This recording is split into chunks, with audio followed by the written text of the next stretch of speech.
Hey champs, welcome to my channel let's update Bangla. এগিয়ে থাকে, এগিয়ে রাখে। আজকে আমরা NEET 2025 document verification related video সিরিজের আরেকটি নতুন ভিডিও নিয়ে চলে এসেছি। আজকে আমরা আলোচনা করব ডমিসাইল সার্টিফিকেটের প্রোফর্মা A1, A2 আর B নিয়ে। এর আগে আমি একটা ভিডিও বানিয়েছিলাম যেটাতেও আমি ডমিসাইল সার্টিফিকেট নিয়ে আলোচনা করেছিলাম, কিন্তু সেটা ছিল ই ডিস্ট্রিক্ট ডমিসাইল সার্টিফিকেট।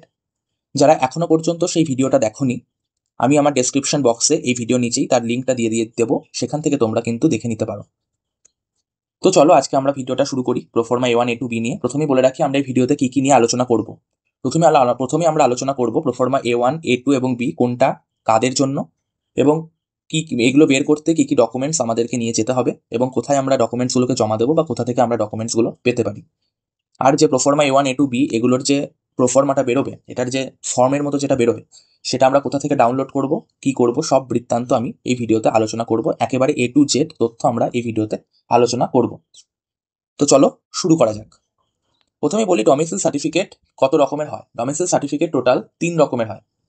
কি কি হয়? একটা হচ্ছে প্রোফর্মা A1 হয়, প্রোফর্মা A2 হয়, আর প্রোফর্মা B হয়। ঠিক আছে, এবার তোমাদের মধ্যে অনেকেরই একটা কোশ্চেন রয়েছে, কোন প্রোফর্মা কাদের জন্য? আমি কি প্রোফর্মা A1 বের করবো, না A2 বের করবো, না B বের করবো? দেখো, প্রোফর্মা A1টা হচ্ছে যারা ড্রপার ক্যান্ডিডেট রয়েছে তাদের জন্য। ড্রপার এবার কাদের বলে? যাদের 12th বোর্ড, মানে আমাদের ওয়েস্ট বেঙ্গল বোর্ডে যাদের উচ্চ মাধ্যমিক মানে 12th বোর্ড 2025-এর আগে হয়ে গেছে, মানে যারা 2024-এ করেছো 12th বোর্ড, বা 2023-এ করেছো, 2022-এ করেছো, 2021-এ করেছো, তাদের জন্য হচ্ছে প্রোফর্মা A1। বোঝা গেল? এবার যদি আমি জিজ্ঞাসা করি যে প্রোফর্মা A2 কাদের জন্য, সেটা হচ্ছে যারা ফ্রেশার্স ক্যান্ডিডেট রয়েছে, যারা রানিং ক্যান্ডিডেট রয়েছে। রানিং বা ফ্রেশার্স ক্যান্ডিডেট কাদের বলে? যাদের 12th বোর্ডটা, মানে আমাদের ওয়েস্ট বেঙ্গল বোর্ড হিসাবে যদি আমি ধরি, তাহলে যাদের উচ্চ মাধ্যমিক এই 2025 সালেই যারা দিয়েছে, মানে এই বছরই যারা উচ্চ মাধ্যমিক দিয়েছে, এবং উচ্চ মাধ্যমিকের সাথে সাথে যারা নিটের পরীক্ষায় বসেছে, এবং তারা যদি কাউন্সিলিং করাতে চায়, তাহলে ডকুমেন্ট ভেরিফিকেশনের দিন তাদেরকে প্রোফর্মা A2 বের করতে হবে। তাহলে প্রোফর্মা A1 বের করতে হবে ড্রপার্সদেরকে, আর প্রোফর্মা A2টা বার করতে হবে ফ্রেশার্সদের। বোঝা গেল? আরেকটা রইল, সেটা হচ্ছে প্রোফর্মা B। প্রোফর্মা Bটা কাদের জন্য? ধরো যারা ক্লাস 10th বোর্ড আর ক্লাস 12th বোর্ড, মানে আমি যদি আমাদের ওয়েস্ট বেঙ্গল বোর্ড হিসাবে বলি, তার মানে হচ্ছে যারা মাধ্যমিক এবং উচ্চ মাধ্যমিক ওয়েস্ট বেঙ্গলের বাইরে থেকে করেছে। হতে পারে সে ওয়েস্ট বেঙ্গলের বাইরে ছিল, হতে পারে সে রাজস্থান থেকে করেছে, রাজস্থানের কোটায় সে নিটের প্রিপারেশনের জন্য গেছিল ক্লাস 10-এ, সেখান থেকেই সে মাধ্যমিক উচ্চ মাধ্যমিকটা পাশ করেছে। হতে পারে সে গুজরাট থেকে করেছে, হরিয়ানা থেকে করেছে, ওয়েস্ট বেঙ্গলের বাইরে যদি কোনো জায়গা থেকে সে করে থাকে, উড়িষ্যা থেকে করেছে, এরকমও হতে পারে। তাহলে তারা বের করবে কি? Proforma B। বোঝা গেল? এবার আমি বলি প্রোফর্মা A1 সম্বন্ধে। প্রথমে আমি বলে রেখেছি প্রোফর্মা A1টা হচ্ছে ড্রপার্সদের জন্য। এবার দেখো, এখানে কিছু ক্রাইটেরিয়া রয়েছে প্রোফর্মা A1 এর ভ্যালিডিটির জন্য।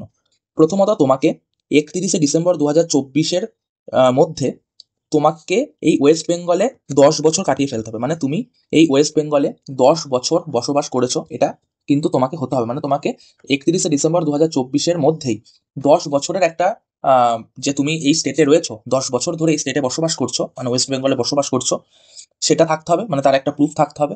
এবং ক্যান্ডিডেটস যারা রয়েছে must have passed class 10 or equivalent and class 12 or equivalent from the state of West Bengal. এবং তাদের কিন্তু মাধ্যমিক এবং উচ্চ মাধ্যমিক, মানে ক্লাস 10th এর বোর্ড এবং ক্লাস 12th এর যে বোর্ড পরীক্ষা, সেটা কিন্তু ওয়েস্ট বেঙ্গল থেকেই হতে হবে। তাহলে A1 এর জন্য দুটো ক্রাইটেরিয়া, একটা হচ্ছে তাদের ক্লাস 10th বোর্ড এবং ক্লাস 12th বোর্ডটা ওয়েস্ট বেঙ্গল থেকেই হতে হবে, আর 2024 সালের 31শে ডিসেম্বরের মধ্যে তাদের এই ওয়েস্ট বেঙ্গলে বসবাসের সময়কালটা যেন 10 বছর পর্যন্ত হয়ে যায়, মানে 10 বছর তারা এই স্টেটে যেন বসবাস করে, এরকম হতে হবে।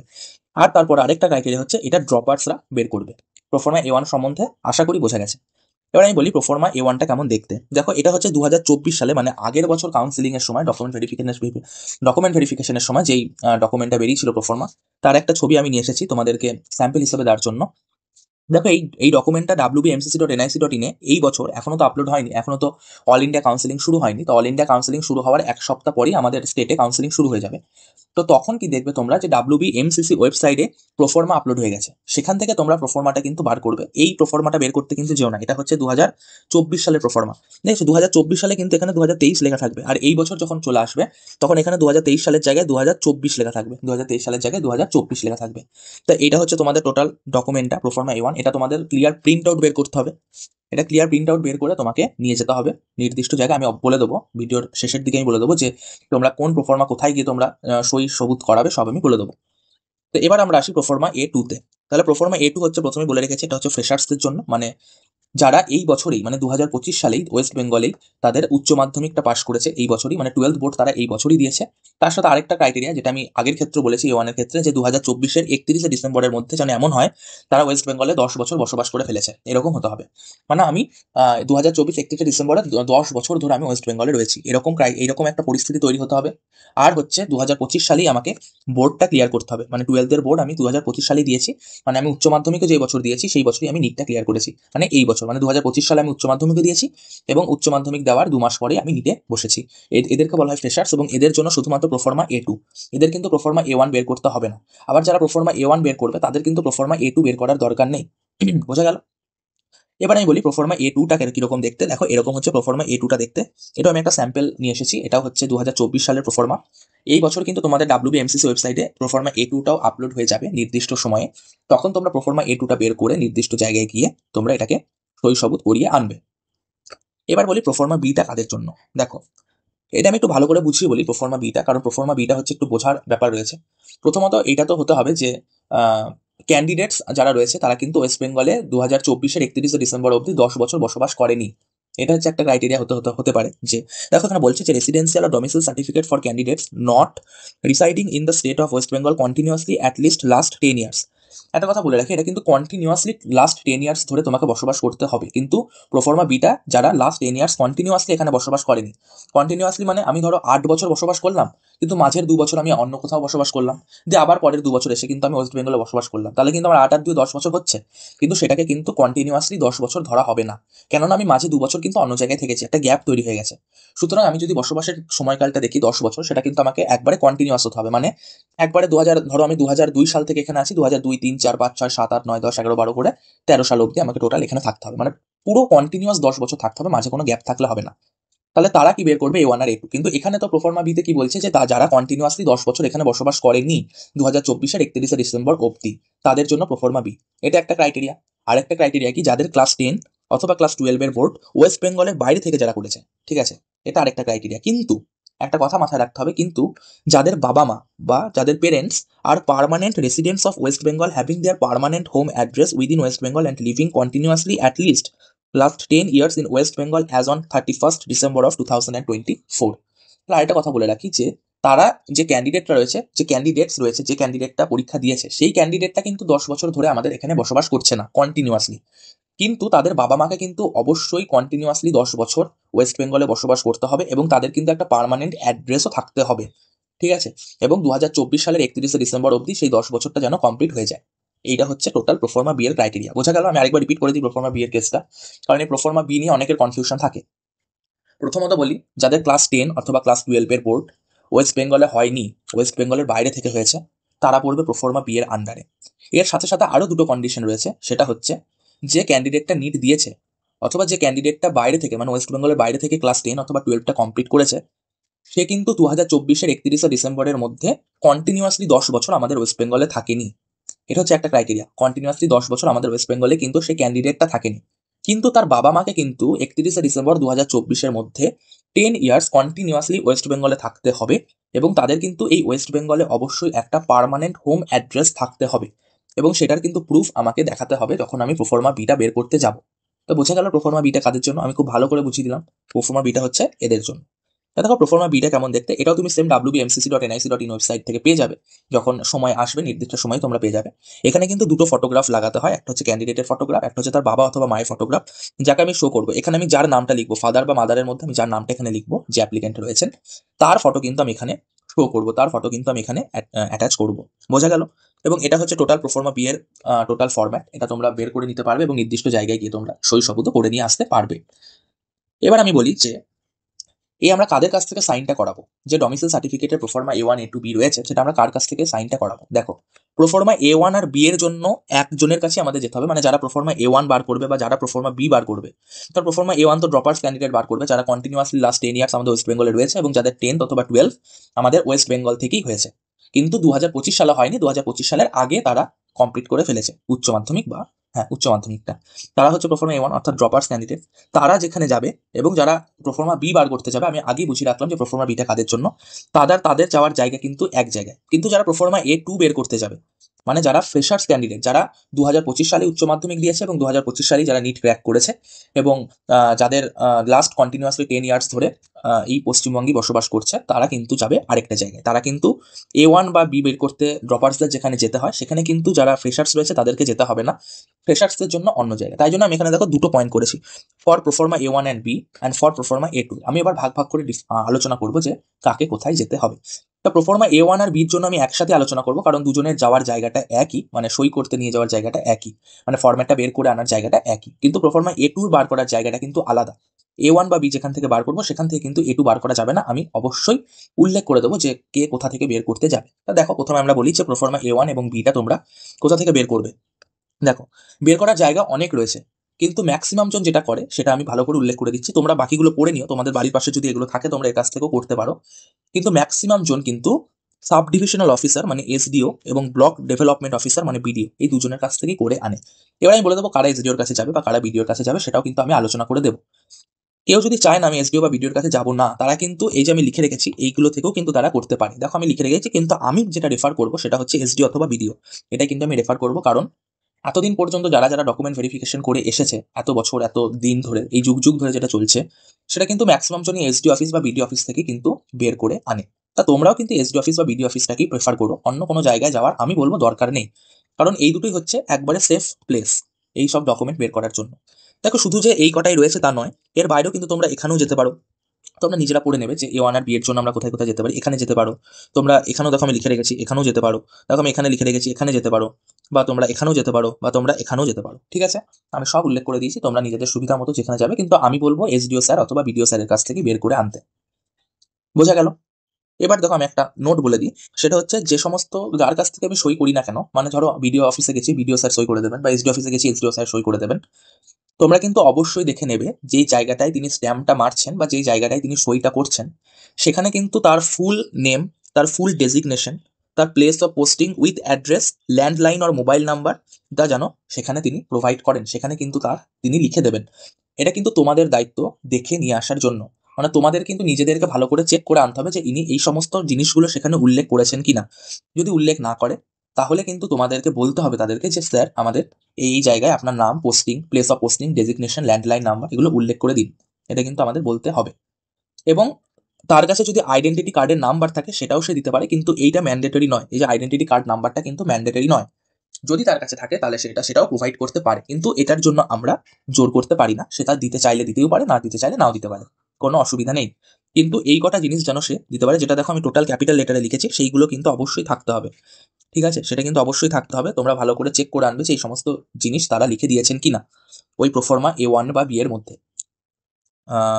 এবার আমি বলি যে আমি ওপরে যে সমস্ত, মানে আগামী যে সমস্ত অথরিটির নামগুলো তোমাদের দেখালাম, যে এই যে এইগুলোর কথা বলছি, এই যে এইগুলো যে নামগুলো তোমাদের দেখিয়েছি, এগুলো ছাড়া তুমি যদি অন্য কোথাও যাও, এগুলো এই সমস্ত অথরিটির কাছে ছাড়া যদি তোমরা অন্য কোথাও যাও এবং সেখান থেকে যদি তোমরা সই করে আনো, সেটা কিন্তু অ্যাকসেপ্ট করা হবে না।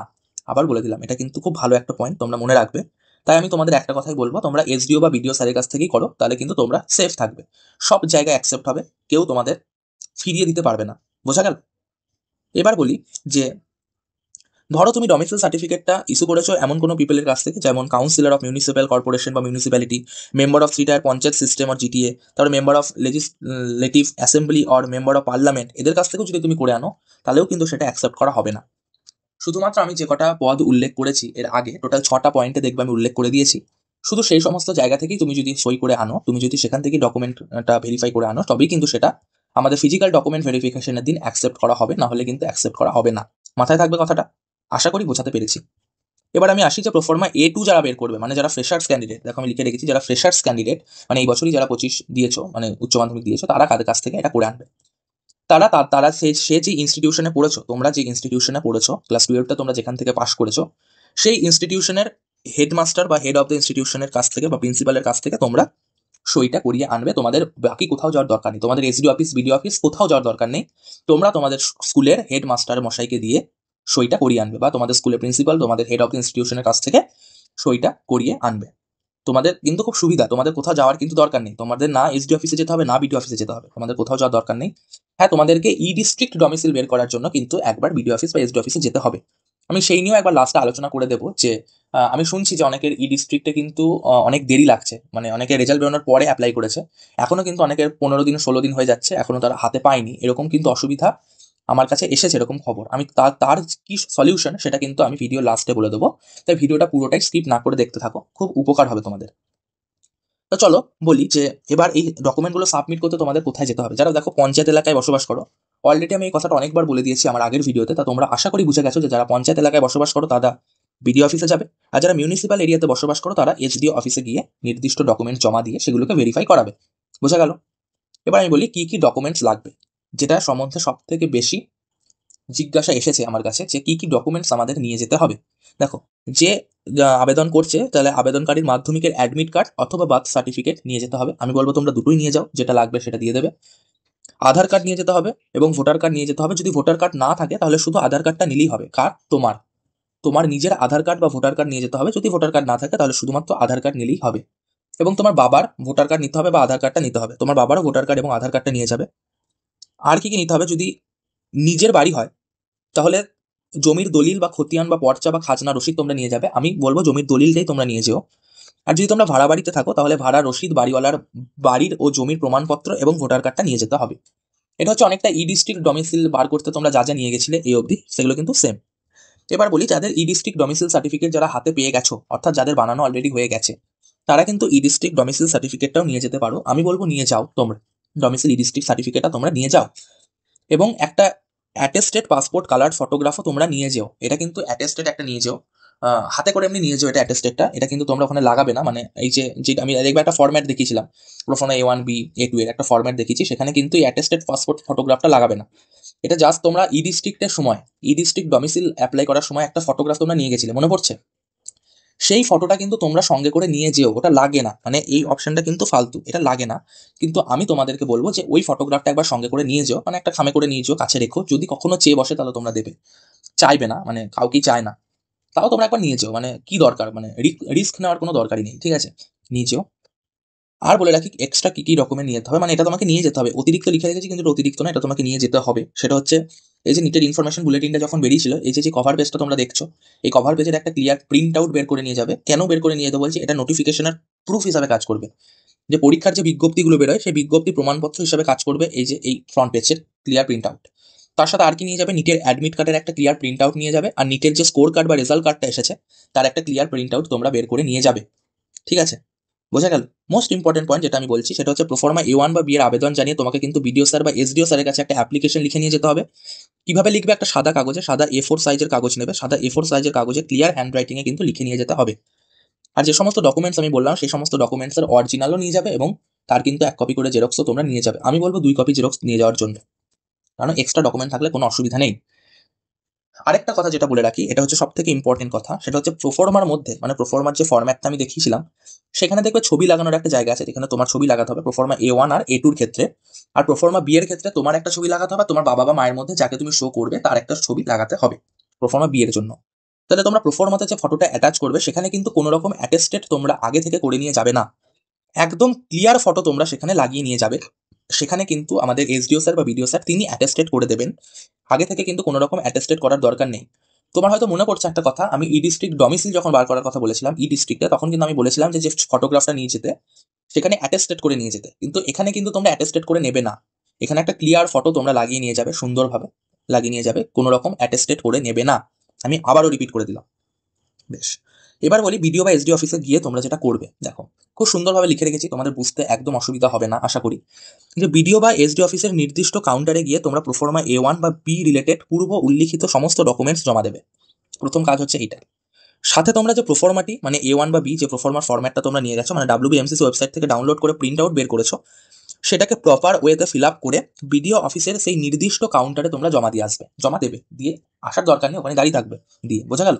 এবং ওই একই দিনে তোমাকে কিছুক্ষণ অপেক্ষা করিয়ে 30 মিনিটের মধ্যে তোমার প্রোফর্মা কিন্তু তোমার হাতে দিয়ে দেবেন বিডিও স্যারের সিগনেচার সমেত। তাহলে এটা হচ্ছে পুরো ব্যাপারটা। এবার বলি যারা প্রোফর্মা বি এর ক্যান্ডিডেট রয়েছে তারা কি কি নিয়ে যাবে। তারা কিন্তু বাবা এবং মায়ের মধ্যে যার নাম তুমি ফর্মে লিখবে তার একটা ক্লিয়ার ফটোগ্রাফ কিন্তু প্রোফর্মা বিতে পেস্ট করে নিয়ে যাবে, প্রোফর্মা বিতে লাগিয়ে নিয়ে যাবে। আরেকটা কথা বলে রাখি, এদের ক্ষেত্রেও কিন্তু জমির দলিল এসব লাগে, মানে ক্যান্ডিডেটের নামে হতে হবে তাও নয়, তার বাবার নামে, তার মায়ের নামে অথবা তার দাদুর নামে থাকলেও কিন্তু হবে। যে জমির কাগজপত্র, কোনো অসুবিধা হবে না। কারণ এরকম অনেক কিছু কোয়ারি আমার কাছে এসেছিল যারা প্রোফর্মা বি থেকে বিলং করে। এরকম বলছিল যে তোমাদের আমি ঘটনাটা শেয়ার করি যে কি হয়েছিল। যে তারা উড়িষ্যা এরকম কোথাও একটা থাকে, কিন্তু তার বাবা মা এখানেই থাকে, তাহলে সে কিন্তু প্রোফর্মা বি এর আন্ডারে পড়ে গেল। তার বাবা মা ওয়েস্ট বেঙ্গলে থাকে, কিন্তু সেই ক্যান্ডিডেট উড়িষ্যা থেকে সমস্ত কিছু করেছে, তার উচ্চ মাধ্যমিক মাধ্যমিক সবকিছু উড়িষ্যা থেকে করেছে। এবার সে কি হয়েছে, সে যখন বিডিও অফিসে গেছে ওই প্রোফর্মা বিয়ের জন্য ডকুমেন্ট জমা দিতে বা ডকুমেন্ট আনতে, তখন কি হয়েছে, তাকে কিন্তু জমির দলিলটা দেখাতে হয় বিডিও অফিসে যারা যায় তাদেরকে। এবার তার বাবার নামে কোনো জমি ছিল না, তাই সে তার বাবার নামে জমিটা দেখাতে পারেনি, এবং সে জানতো না যে তার দাদুর নামে কোনো জমি রয়েছে কি এরকম কিছু, সে জানতো না, মানে ক্যান্ডিডেট জানতো না, তার বাবা মা জানতেন। সে কি করেছে, সে একটা অন্য একটা জমির দলিল নিয়ে গেছে, কিন্তু সেটা কিন্তু তখন ভেরিফাই করেনি, সেটাকে অ্যাকসেপ্ট করেনি। তখন কিন্তু বিডিও অফিস থেকে তাকে জানানো হয়েছিল যে তোমার বাবা মায়ের নামে কি কোনো জমি রয়েছে, সে বলেছে না নেই। বলেছে তোমার দাদুর নামে কোনো জমি রয়েছে, বলেছে হ্যাঁ আছে।